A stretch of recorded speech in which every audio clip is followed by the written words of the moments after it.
281. That is the number of dollars a Fortune 500 CEO takes home for every single dollar you earn.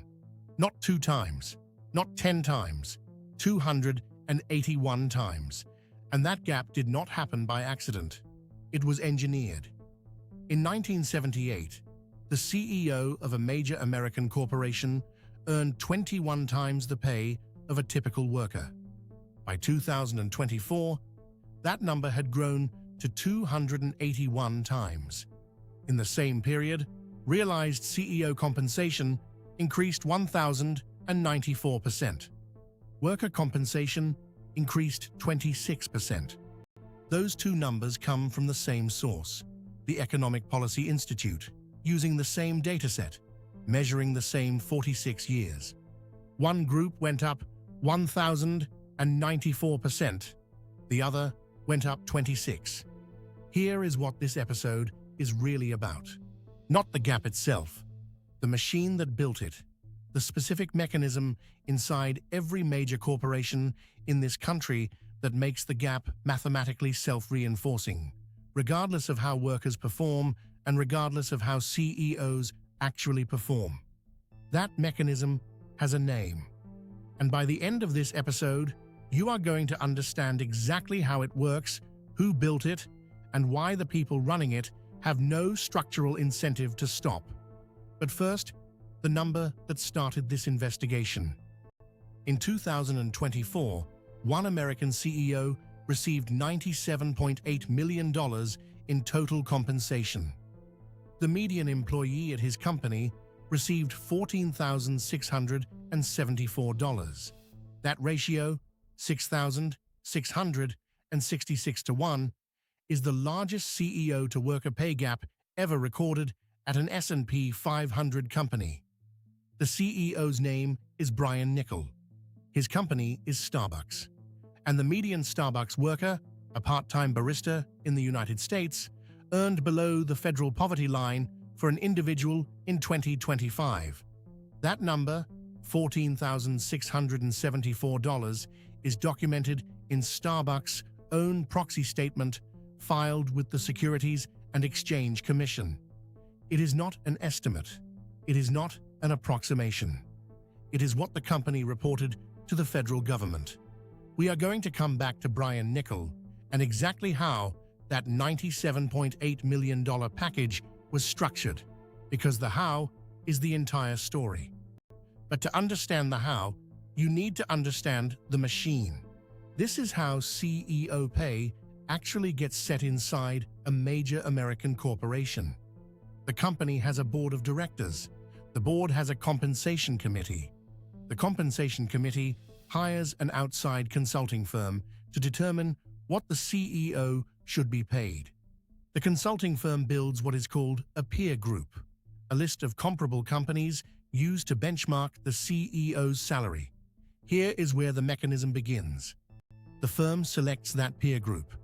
The CEO and executive team have significant influence over which companies end up on that list. Documented empirical research published in the Harvard Law School Corporate Governance Forum found that firms tend to select compensation peers with higher-paid CEOs, not comparable peers, higher-paid peers.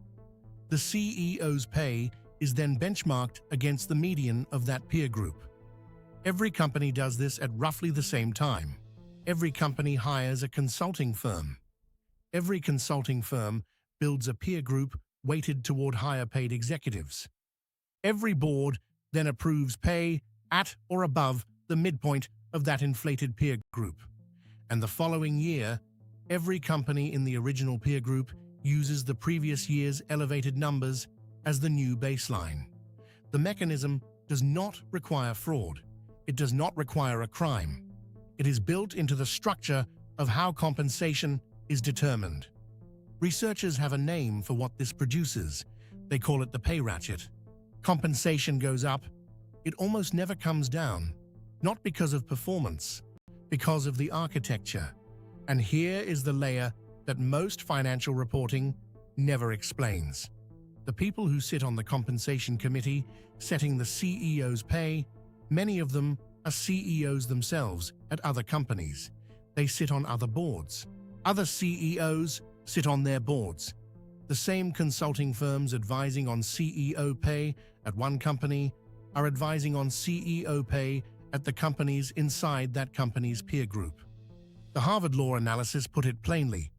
Compensation consultants respond to conflicted interests, favor incumbent management, and inflate CEO pay by influencing peer group selection. That is not an accusation from an advocacy group. That is the conclusion from a peer-reviewed study examining how the pay-setting process actually operates. The system is self-referential.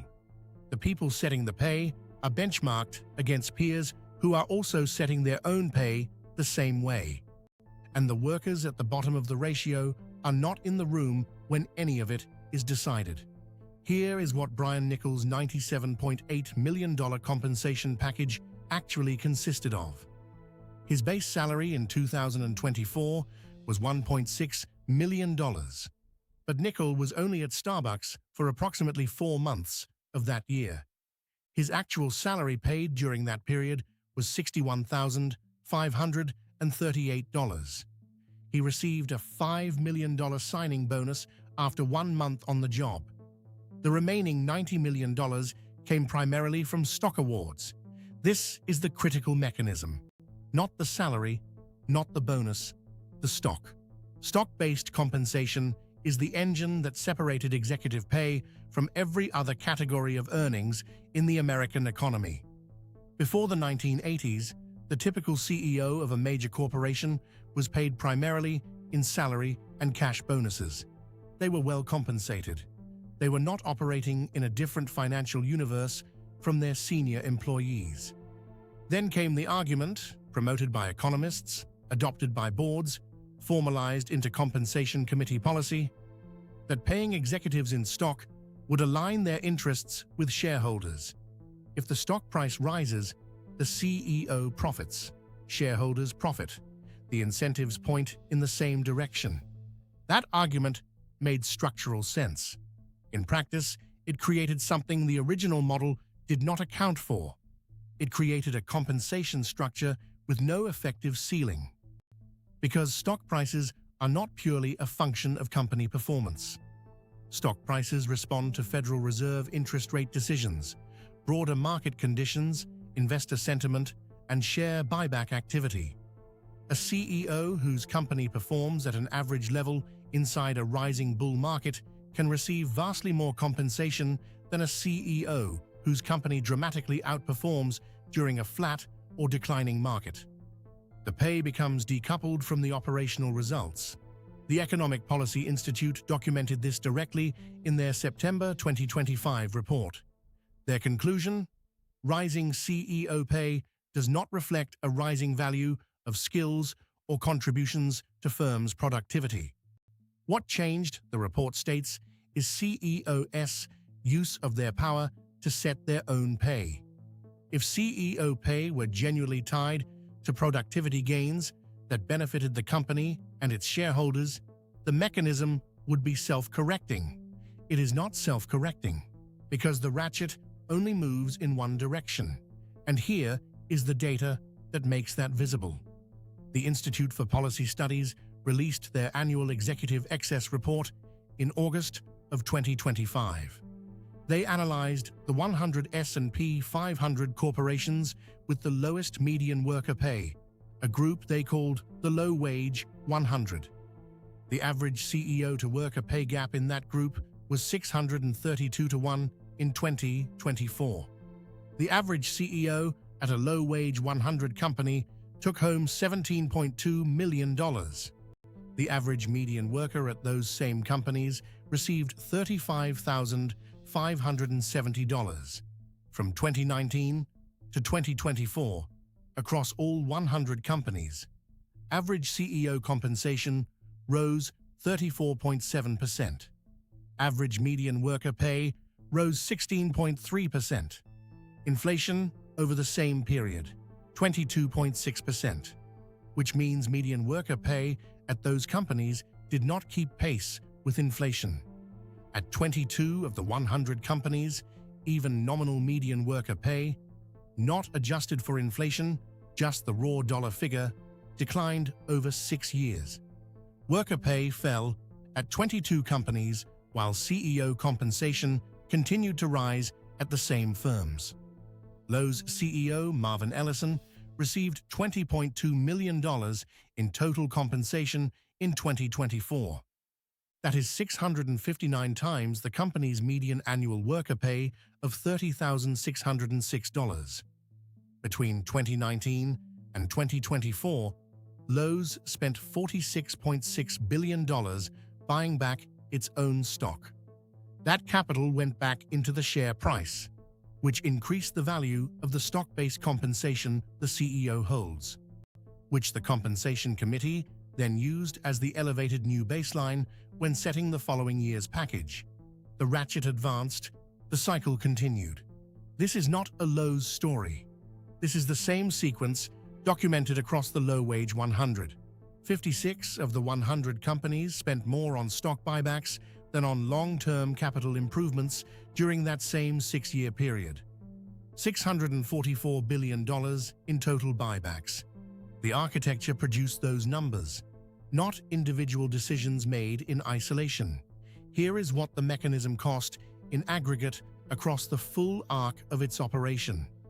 In 1965, the CEO-to-worker pay ratio at major American corporations was 21:1. By 2024, it was 281:1. That is the Economic Policy Institute's ratio using realized compensation. What CEOs actually took home after stock-based pay matured. Using the granted measure, the value of compensation, at the moment it was approved by the board, the ratio in 2021 reached 399:1. In 1978, the average CEO of a top 350 firm earned $1.9 million, adjusted for inflation. By 2024, the average had reached $22.98 million.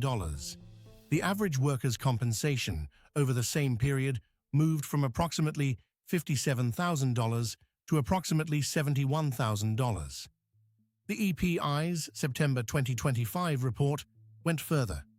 In 2023, the most recent year that comparison data is available, CEOs were paid 7.5 times as much as the average top 0.1% earner.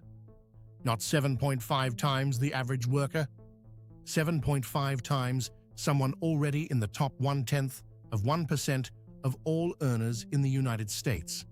What that means structurally: the gap between CEO compensation and every other category of earnings, including other very high earners, has widened significantly and continues to widen. The EPI's conclusion: this reflects CEOs' leverage over the boards that set their pay, not skill premiums, not productivity gains that accrued to shareholders or the broader economy. Leverage over a self-referential compensation process. That is the documented finding. The most recent data comes from the Oxfam and International Trade Union Confederation report released in April of 2026. In the United States, CEO pay increased approximately 20 times faster than workers' wages in the 12 months from 2024 to 2025. Adjusted for inflation, the average hourly wage for American private sector workers grew 1.3% over that period. The earnings for 384 S&P 500 CEOs for whom pay data is available increased 25.6% over the same 12 months, 20 times faster. That figure is based on analysis of the S&P Capital IQ database, the Federal Reserve, and the Bureau of Labor Statistics. The worker did not work 20 times less effectively in 2025 than in 2024. The mechanism does not respond to individual effort. It responds to its own architecture. And as of 2026, the structure is unchanged. The Compensation Committee still hires the consultant. The consultant still selects the peer group. The peer group is still weighted toward higher-paid executives. The pay ratchet still advances in one direction. The Starbucks proxy statement still shows a 6,666 to 1 ratio. Documented, filed, disclosed. In the company's own filing with the federal government. 6,666 years of barista wages. For one executive pay package. Approved by a compensation committee, using a peer group, built by a consultant, hired by the board. That is the machine. Now you know how it runs. There is more where this came from inside the vault. The members inside the vault are already 2 episodes ahead of this. This is the public version. The full investigation lives in the vault. The link is below. If you are the kind of person who wants to see the architecture, not just the headlines, you belong here. Most people see the numbers. We show you who built the machine that generates them.